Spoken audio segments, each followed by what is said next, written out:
जैसे हम मान लो अपना घर बनाए हैं और घर में सबसे ऊपर वाला जो छत है उसको ढलान बना के और उसमें बहुत बढ़िया इसी प्रभाव बात को समझिए। जैसे हम पढ़े कला, मौर्य कला, तो पहले हेडिंग दे दीजिए मौर्य कला।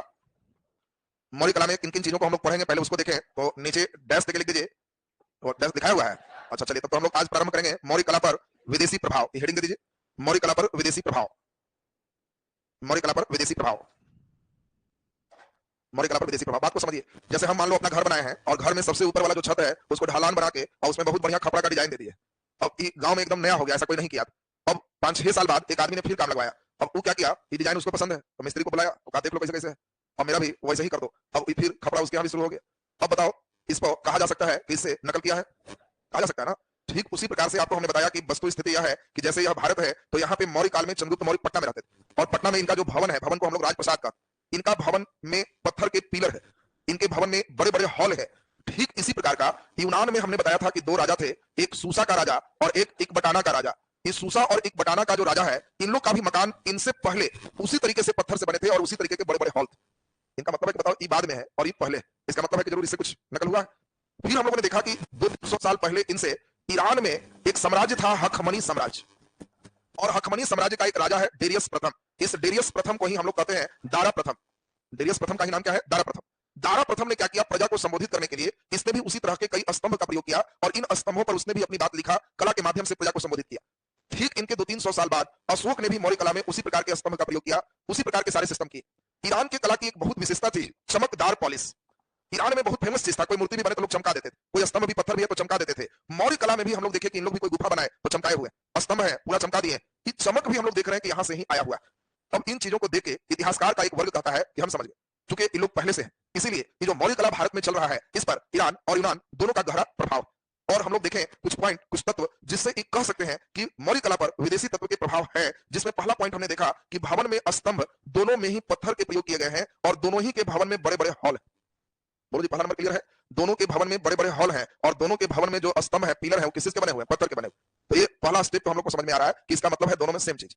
दूसरा नंबर हम लोगों ने देखा कि जो स्तंभ है, ये स्तंभ को हम लोग देखे कि दोनों ने ही राजा प्रजा को एक ही प्रकार से संबोधन किया है और प्रजा के संबोधित करने का तरीका एक है। ईरान में भी कला के माध्यम से प्रजा को संबोधित किया, अशोक ने भी कला के माध्यम से प्रजा को संबोधित किया। अब तुम एक बांसुरी लेके अब बजा के और सुना रहे हो, डुगडुगिया लेगो और पूरा बजा के देखा कि भीड़ लग गया तब सुना रहे हो।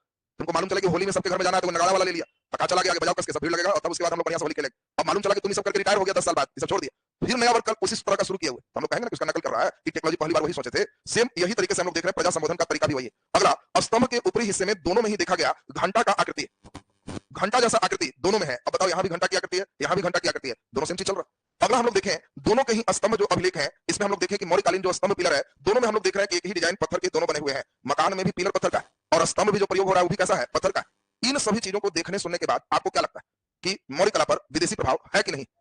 हम लोग देख पा रहे हैं कि बिल्कुल है।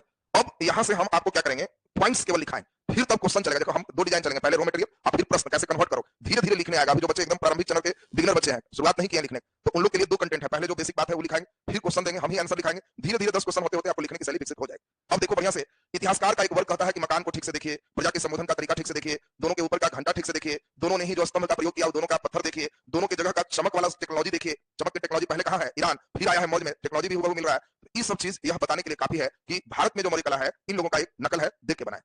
अब इतिहासकार का एक दूसरा वर्ग भी है, ये कहता है कि हमारे तत्वों पर ध्यान दीजिए। आपको लगेगा कि नहीं मौर्य कला पर विदेशी प्रभाव नहीं है, दोनों अलग है। अब हम मकान दिखाए, हम जैसे खपड़ा दिए थे, इसका भी वही डिजाइन से खपड़ा है। अब लोग कहे कि नकल किया है। अब कुछ आदमी गांव का कह रहा है कि नकल नहीं है, खपड़ा ठीक से देखिए, इनका वाला सीमेंट में काटा हुआ है और इनका वाला टाइल्स वाला खपड़ा है, खपड़ा में चेंजिंग है। अब चेंजिंग है तो हुबहू नकल तो नहीं कर सकते, चेंजिंग हो गया ना, हुबहू रहता तब हम कहते कि हमें नकल कर दिए। यहाँ वही कह रहे हैं, इतिहासकार के वर्ग का क्या कहना है, जो ठीक से सुनिए। जितना ज्यादा पॉइंट्स दोगे उतना ही बढ़िया अंक आएगा। अब हम लोग रिवर्स बात सुन रहे हैं। अभी पहले हम तुमको ऐसी ऐसी बात सिखाए जो सुनने के बाद लगा कि सर एकदम समझ गए, एकदम उसका डुप्लीकेट मारे हुए है। लेकिन अब देखो दोनों के सिस्टम पे अंतर। इनका जो स्तंभ है मौर्य कला में, उसमें एकास्म पत्थर है। एकास्म का मतलब होता है एक, कि मौर्य कला में 50 फीट 60 फीट एक पत्थर है, कोई ज्वाइंट नहीं। हखमनी साम्राज्य का जो स्तंभ है वह ज्वाइंट कर करके बनाया हुआ है, एकास्म नहीं। अब बताइए पत्थर एक जैसा है कि चेंज है, चेंज। दूसरी बात देखें, कई इतिहासकार कहते हैं कि ऊपर वाला ठीक से देखिए। आपको लग रहा है ना कि उसी से नकल किया है, तो नकल नहीं है। ईरान वाला में देखिएगा तो ऊपर घंटा का आकार, और इंडिया वाला में देखिएगा मौर्य कला में, तो मौर्य कला में ये जो देख रहे हैं ये ऐसे ऐसे, यह ऊपर कमल का आकार है, कमल की पंखुड़ियां है ऊपर के। यह टेक्नोलॉजी को ठीक से देखिएगा तो दोनों 2 है, सेम नहीं है। अब बताओ इसका घंटा है और इसका कमल है, फिगर भी परीक्षा में बना सकते हैं। इसके ऊपर चित्र को भी ठीक से देखिए तो यूनान में आदमी का चित्र है और यहाँ पशु है, पक्षी है, कई प्रतीक है। मोर का चित्र है, शेर का चित्र है, बाघ है, शेर है, यहाँ पे सोचो कि पशु पक्षी है, आदमी किसी में नहीं। यूनान में क्या मिला है? आदमी। अब सोचो अगर नकल करते तो आदमी भी उतार देता, तो आदमी नहीं है। अगला हम लोग देखें तो और भी इसमें चेंजिंग हम लोग देखें तो यूनान में जो तुम देख रहे हो स्तंभ नीचे से ऊपर तक एक जैसा, और यहाँ मौर्य कला में देख रहे हैं तो जैसे जैसे ऊपर गए हैं वैसे वैसे पतला होते गया, ऊपर जाने पर पतला, आधार में चौड़ा, तो ये इसकी विशेषताएं हो गई। अब बताइए जितनी बात चमक की है तो हमारे इतिहासकार कहते हैं कि चमक ईरान से हम सीखे हैं, हो सकता है ईरान वाला इंडिया से सीखा हो, क्योंकि हम मौर्य काल से पहले चले तो महाजनपद काल है, और महाजनपद काल में भारत का मृदभांड एनबीपीडब्ल्यू है। एनबीपीडब्ल्यू का मतलब नॉर्थ ब्लैक पॉलिश वेयर। यहाँ भारत में पॉलिश की टेक्नोलॉजी महाजनपद से ही विकसित है, मौर्य छोड़ दीजिए, पहले से ही पॉलिश की तकनीक जब विकसित है तो हम ईरान से क्यों सीखे? ये तो मेरा अपना टेक्नोलॉजी है, पहला वाला लेसन देखिए ठीक से, और हम ईरान से कुछ नकल नहीं किए हैं। अब ये सब पॉइंट सुनने के बाद आपको क्या लगता है मौर्य कला पर विदेशी प्रभाव है? बात समझिए।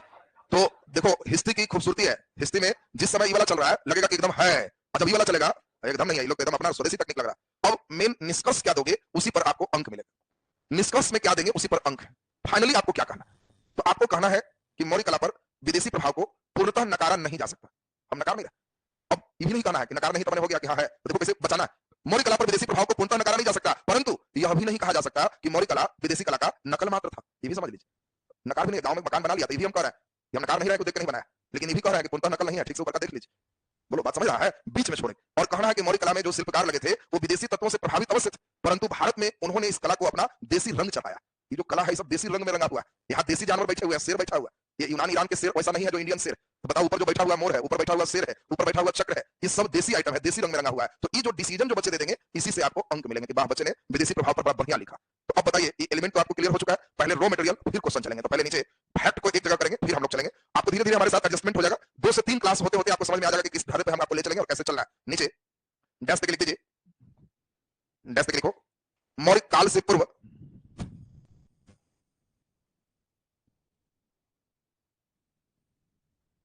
मौर्य काल से पूर्व मौर्य काल से पूर्व ईरान में हखमनी साम्राज्य स्थापित हुआ था। हखमनी साम्राज्य स्थापित हुआ था जहां के शासक डेरियस प्रथम या दारा प्रथम थे। डेरियस प्रथम या दारा प्रथम थे, नीचे डैश लिख दीजिए। यूनान में सूसा और इकबटाना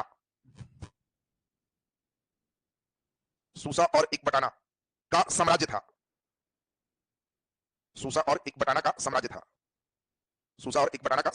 तो हम लोग की बेसिक बात समझे कि अगर विदेशी की बात करेगा तो हखमनी को समझना होगा, ईरान समझना होगा, यूनान समझना होगा। बाकी काटने की बात होगी तो आप कहोगे एक विदेशी यात्री जो आया है वो सभी जगह घुमा है, सूसा के यहाँ भी घुमा, इकबटाना के यहाँ भी घुमा, और यहाँ चंद्रगुप्त मौर्य का राजप्रसाद भी देखा। तो वहां तुमको बताएंगे कि उसने अपने वर्णन में लिखा कि चंद्रगुप्त मौर्य का राजप्रसाद सूसा और इकबटाना के भवन से भी बड़ा है।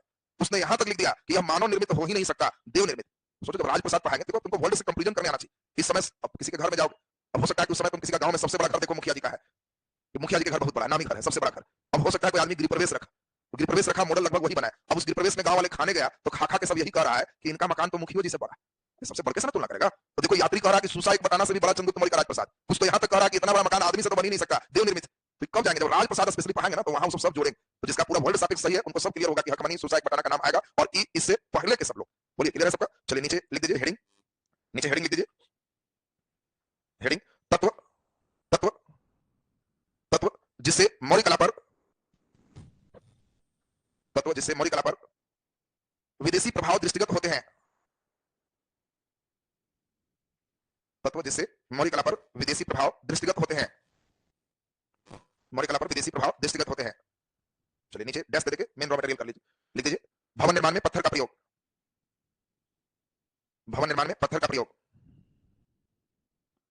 तथा बड़े हॉल, नीचे डैश दे के लिख दीजिए राजा द्वारा संबोधित करने के तरीके,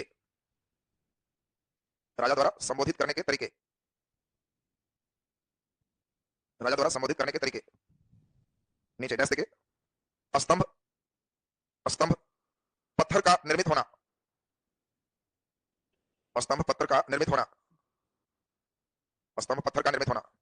नीचे डैश देके लिख दीजिए स्तंभ के ऊपर घंटा का आकार, नीचे डैश देके चमकदार पॉलिश, चमकदार पॉलिश। तो ये सब तत्व हम लोग देख रहे हैं जिससे ये लग रहा है कि मौलिक कला पर विदेशी प्रभाव है। इसमें हम लोग कहानी सुने हैं, मकान किसका, कहां का मकान में हॉल, कहां के मकान में पत्थर, सूसा और एक बटाना, सूसा एक बटाना समझना। ये बताओ राजा के संबोधन किसका, ईरान का, कौन राजा, डेरियस प्रथम, दारा प्रथम। कुछ फैक्ट तुमको मालूम होना चाहिए, उसी फैक्ट पर हम फिर आगे चलेंगे। तो ये एक बेसिक चीज हुआ जिससे हमें लगा कि मौलिक कला पर विदेशी तत्व के प्रभाव है। नीचे हेडिंग दो, तत्व, तत्व जिससे यह ज्ञात होता है, तत्व जिससे यह ज्ञात होता है, तत्व जिससे यह ज्ञात होता है कि मौलिक कला पर, मौलिक कला पर विदेशी प्रभाव नहीं है। तत्व जिससे यह ज्ञात होता है मौलिक कला पर विदेशी प्रभाव नहीं है। नीचे डैश लिख दीजिए, एकास्म पत्थर, एकास्म पत्थर का स्तंभ में प्रयोग, एकास्म पत्थर का स्तंभ में प्रयोग, एकास्म पत्थर का स्तंभ में प्रयोग। नीचे डैश लिख दीजिए, डैश देखिए, स्तंभ के ऊपर, स्तंभ के ऊपर घंटा के स्थान पर कमल, घंटा के स्थान पर कमल। नीचे डैश लिख दीजिए, स्तंभ के ऊपर, स्तंभ के ऊपर बने आकृति, स्तंभ के ऊपर बने आकृति। नीचे डैश लिख दो, स्तंभ का स्थान, स्तंभ का स्थान। नीचे डैश देखिए, स्तंभ का आकार, स्तंभ का आकार। नीचे डैश देखिए, नीचे डैश देखिए, महाजनपद काल में, महाजनपद काल में उत्तरकाली पॉलिस मृदभांड का होना, उत्तरकाली पॉलिस मृदभांड का होना, उत्तरकाली पॉलिस मृदभांड का होना, उत्तरकाली पॉलिस मृदभांड का होना। चलो ध्यान दो, यह एक रॉ मटेरियल है, ईंटा गिट्टी सीमेंट गिर गया। अब इसी को कैसे क्वेश्चन पूछेगा, कैसे लिखोगे, हम दोनों चीज चलेंगे। पहले आपको रॉ मटेरियल गिरवा देंगे तो परीक्षा नजदीक रहेगा, तो केवल इससे पॉइंट्स उठाना, जोड़ने की तकनीक सीखना है। बस जो क्वेश्चन देगा तुम्हें जितना नहीं रहे उतना पॉइंट यहां से उठा लेना। बाकी जिसमें फिगर संभव रहे, फिगर भी अवश्य बनाना है। क्वेश्चन का आंसर एकदम जबरदस्त होना चाहिए। तो चलिए आज के लिए पहला क्वेश्चन हम शुरू करते हैं। बस देखिए, क्वेश्चन लिखे, मौलिक कला पर,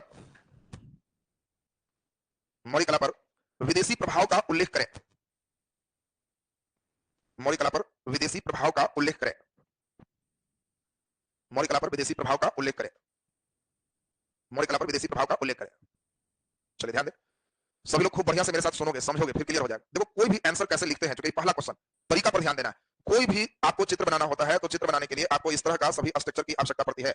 ये जो तुम देख रहे हो, यही हम लोग इसको भूमिका कहते हैं। किसी भी प्रश्न में भूमिका बड़ा इंपॉर्टेंट होता है, और नीचे जो देख रहे हो इसको निष्कर्ष कहते हैं। और ये जो बीच वाला गर्दन देख रहे हो, यहां से वर्णन का पहला पैराग्राफ है और फिर वर्णन का 2 पैराग्राफ है, वो शॉर्ट के रूप में, एक पॉइंट के रूप में। कम से कम 2-3 बार पैराग्राफ चेंज होना चाहिए और बैलेंस बना के रखना। तो बताओ, कोई लड़के को कहा जाए आदमी का फोटो बनाओ, इतना बड़ा मुंह और इतना बड़ा शरीर बना, अच्छा लग रहा है? ये वही लड़का है जो भूमिका इतना बड़ा मार दिया, वर्णन बेचारा इतना छोटा कर दिया। कोई लड़का ऐसा है जिसका भूमिका ऐसा है, अब बॉडी सोडी इतना बड़ा है, अब पैर इतना ही वाला रह गया। बताओ, ये अच्छा लग रहा है? नहीं लग रहा। तो आपको भूमिका, वर्णन और निष्कर्ष में एक अनुपात रखना, ध्यान रखना है। भूमिका जीएस पेपर में 4 से 5 लाइन, निष्कर्ष 4 से 5 लाइन। बाकी कम से कम पैराग्राफ लिख रहे हैं तो 3 पैराग्राफ चेंज हो, या पॉइंट्स वाइज भी हम चल रहे हैं तो पॉइंट वाइज में ज्यादा अंक आते हैं। 2 बात है, एक तो पूरी बात को कहानी फॉर्म में लिखते जाइए, या दूसरी बात है कि आप उन्हीं बातों को अलग पॉइंट्स में डैश दे के लिखते जाइए। 1 2 3 4 करने की आवश्यकता नहीं। कहानी वाइज लिख रहे हैं तो आपको एक पक्ष में, एक विपक्ष में, फिर क्या है, 3 बात कम से कम करना है। अगर आपको लग रहा है कि हम पॉइंट्स वाइज है तो कोई बात नहीं, आपको 2 बात पक्ष विपक्ष का, उसको पॉइंट वाइज कर लीजिए, फिर फाइनली निष्कर्ष पे आई। तो किसी भी आंसर राइटिंग में मेन रोल किसका है? भूमिका, फिर निष्कर्ष, बीच में वर्णन है। और इसी वर्णन, भूमिका, निष्कर्ष के लिए आपको कुछ रॉ मटेरियल दिया गया। अब क्वेश्चन पे गौर करो, मौलिक कला पर विदेशी प्रभाव का वर्णन करें। तो आपको क्या लगता है, मौलिक कला पर विदेशी प्रभाव सभी इतिहासकार एक पक्ष में है कि अलग अलग? अलग अलग। कुछ इतिहासकार है जो कह रहा है कि आप ठीक से नहीं देख रहे हैं, दोनों घंटा ही, और कुछ कह रहा है कि नहीं नहीं ध्यान दीजिए, वहां कमल है, यहाँ घंटा है। कई लोग अलग अलग डिजाइन में। तो आपको अगर इतिहासकार का किसी क्वेश्चन में 2 पक्ष आ जाए तो आप अपने माथा पर लोड नहीं लेना। क्वेश्चन को लिखते हुए कहना कि भाई हम तो छोड़ दीजिए, वही लोग थोड़ा सा लड़ रहे हैं, उनकी बात को समझिए। अब आप कहोगे कि मौलिक कला पर विदेशी प्रभाव इतिहासकारों के बीच एक विवाद का विषय है। कुछ इतिहासकार जहां इसके स्तंभ, भवन की बनावट, मूर्ति की चमक देखते हुए इसे ईरान और यूनान से प्रेरित बताया है, तो वहीं दूसरा पक्ष इसे पूर्णतः विदेशी प्रभाव से स्वतंत्र बताया। इनके द्वारा दिए गए तर्कों को निम्नलिखित प्रकार से देखा जा सकता है। उतर गए, फिर शुरू हो जाएगा। ये भूमिका हो गया। मैंने भूमिका का मतलब कैसे, हम स्टेज पर है तो सीढ़ी से ना चढ़े, उतरेंगे सीढ़ी से ना। अब एक बार हम जमीन नजर आ रहा है, खुद जाएंगे। उसी प्रकार से भूमिका एक सीढ़ी है नीचे आने के लिए, ऊपर जाने के लिए। अब तुमको जब भी लिखना है कि नहीं करना है सीधे, अब ले जाइए वाला, यहां तक आने के लिए एक बात बताना होगा कि भाई हम क्यों लिख रहे हैं। ये लिख इसीलिए रहे हैं क्योंकि इतिहासकार का 2 वर्ग है, एक वर्ग की बात ध्यान से देखिए और दूसरा वर्ग की बात भी ध्यान से देखिए। ये उन लोग कह रहे हैं, हमारा बात फाइनली निष्कर्ष में देख लीजिए हम क्या कहा। देखिए, आप पहला कभी कहोगे, दूसरा कभी कहोगे और फाइनली कहोगे कि भाई मामला समझ लीजिए। नकार नहीं रहे हैं, लेकिन ये भी नोट कर लीजिए, नकल भी नहीं। और एकदम बीच में मध्यम मार्गी बनना है, कहीं एक तरफ से नट बोल्ट टाइट नहीं करना। तो अब बताओ, ये भूमिका की बात क्लियर है सबका? लिखा जाए, हम लोग पूरे आंसर लिखाते चलेंगे। शुरू में तुमको एकदम सपोर्ट के साथ चलेंगे, एकदम मिनिमम दबाव पर। धीरे धीरे खत्म होगा तो क्वेश्चन देंगे, वहां से तुम्हारा प्रैक्टिस शुरू करवाएंगे, तुमसे भी लिखवाएंगे, लेकिन शुरुआत का साथ चलने के बाद लिखिए। आंसर में लिखिए, मौलिक कला पर विदेशी प्रभाव, मौलिक कला पर विदेशी प्रभाव मौर्य कला पर विदेशी प्रभाव इतिहासकारों के बीच एक विवाद का विषय है। इतिहासकारों के बीच एक विवाद का विषय है। भवन निर्माण शैली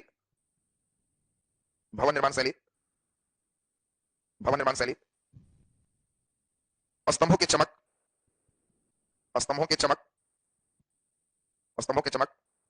इसमें प्रयुक्त सामग्री इत्यादि को देखते हुए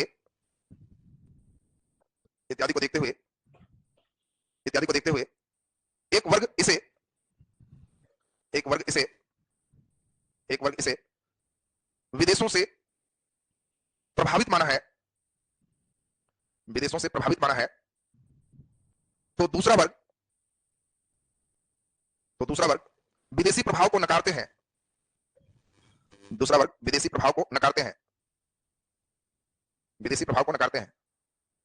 इनके द्वारा दिए गए तर्क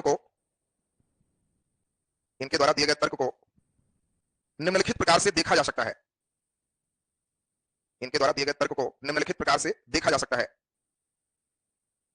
से देखा जा सकता है।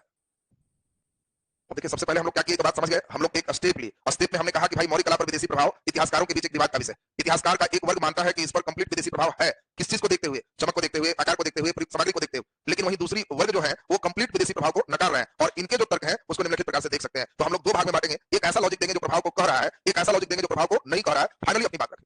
बोलो जी, कैसे लिखना है जो क्लियर है सबका? और पैराग्राफ चेंज करके नीचे लिख दीजिए। लिखिए, मौर्य कला पर ईरान और यूनान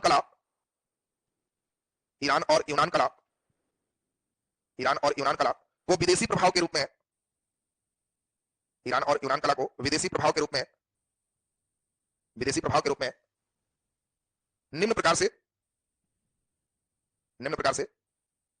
देख सकते हैं या देखा जा सकता है। नीचे डैश देके हम लोग पॉइंट चलेंगे। हम लोग के पास दो पॉइंट खुला, एक विदेशी प्रभाव वाला और एक विदेशी प्रभाव नहीं वाला। अब देखो इन चीजों को विस्तार कैसे दो। विस्तार जो कहानी समझाए है उसको देना है। बताओ भवन कहां की बात चल रही? यूनान का। तो यूनान नाम लिख के चलेगा। लिखने में ध्यान रखना है, एक ही तरह के पैटर्न पे शुरू नहीं होना। बार बार ईरान नहीं, हर में चेंज करना है। जैसे धीरे धीरे तुम महसूस करोगे। नीचे डैश देके लिख दीजिए। लिखिए, भवन निर्माण में जिस प्रकार पत्थर के खंभे और बड़े हॉल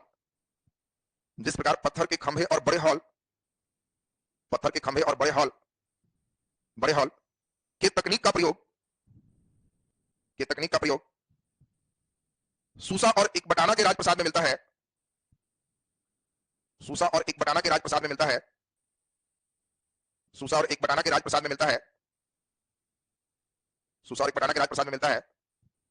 उसकी समानता चंद्रगुप्त मौर्य के राजप्रसाद में भी दिखती है। चंद्रगुप्त मौर्य के राजप्रसाद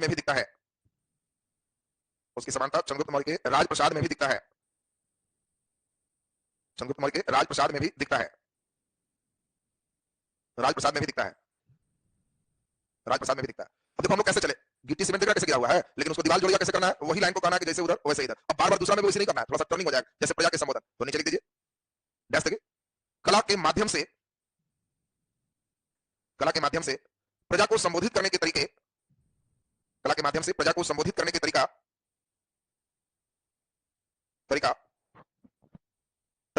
ईरान के डेरियस प्रथम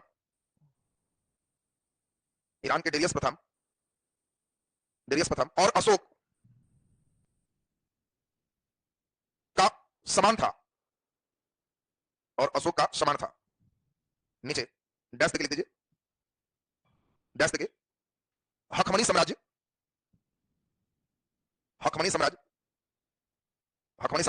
में प्रयुक्त स्तंभ पत्थर के बने थे और ऊपर घंटा का आकार था।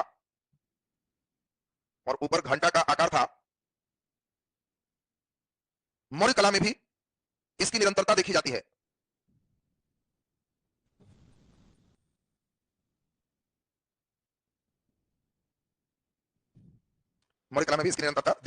देखी जा सकती है। चलिए तो हम लोग इसको कर लिए। नीचे डैश देके एक पॉइंट और कर ले। डैश देके लिख दीजिए। लिखें, ईरानी कला में ईरानी कला में चमकदार पॉलिश की प्रधानता थी, चमकदार पॉलिश की प्रधानता थी, चमकदार पॉलिश की प्रधानता थी। मौर्य कला में भी, मौर्य कला में भी इसी प्रकार के दर्पणवत पॉलिश मिले हैं, इसी प्रकार के दर्पणवत पॉलिश मिले हैं। दर्पणवत, दर्पणवत में क्या हुआ, ऐनक के समान चमके वाला, वही चमकदार दर्पणवत पॉलिश मिले। दर्पणवत का मतलब हो गया ऐनक जैसा पॉलिश, दर्पणवत पॉलिश मिले। अब देखो हमने क्या किया, कुछ पॉइंट्स बनाए जिस पॉइंट्स के द्वारा ये सिद्ध हुआ कि जो हमारे मौर्य कला है इस पर जो है ईरान का और यूनान का विदेशी तत्व का प्रभाव है। लेकिन अब बताओ हम लोग वही रहेंगे कि चेंज करेंगे? तो चेंज अचानक नहीं करेंगे, यहाँ थोड़ा सा एक लिख देंगे कि सूक्ष्म दृष्टि से देखने पर, थोड़ा बढ़िया से देखेंगे तो कहेंगे कि भाई ठीक से देखिए, घंटा है, कमल है, ठीक से देखिए, ये आकाश में है, ज्वाइंट है, तो थोड़ा बढ़िया से देखेंगे तो ऊपरी स्तर पर। तो हम लोग थोड़ा सा चेंज करके देखो कैसे पार्ट को बदल रहे हैं। तो पैराग्राफ चेंज करके लिखिए, सूक्ष्म दृष्टि से देखने पर, सूक्ष्म दृष्टि से देखने पर, सूक्ष्म दृष्टि से देखने पर, देखने पर मौर्य कला और, मौर्य कला और ईरान तथा यूनान के कला में,